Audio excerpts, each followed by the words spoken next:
ஆலயா cotton வேட்டிகள், ஷர்ட்டுகள், wedding celebration. December 27ஆம் தேதி முதல் டிசம்பர் 30ஆம் தேதி வரை சபரிமலை கோவில் நடை சாத்தப்படுவதால் டிசம்பர் 26ஆம் தேதி முதல் டிசம்பர் 29ஆம் தேதி வரை சபரிமலைக்கு சிறப்பு பேருந்துகள் இயக்கப்படாது என தமிழ்நாடு அரசு விரைவு போக்குவரத்து கழகம் தெரிவித்துள்ளது.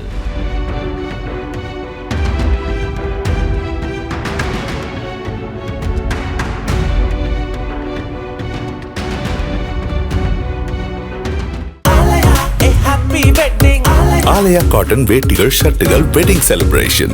பிளே ஸ்டோர் மற்றும் ஆப் ஸ்டோரில் இருந்து பாலிமர் செயலியை QR கோடு மூலம் பதிவிறக்கம் செய்யுங்கள். செய்திகளை உடனுக்குடன் பெறுங்கள்.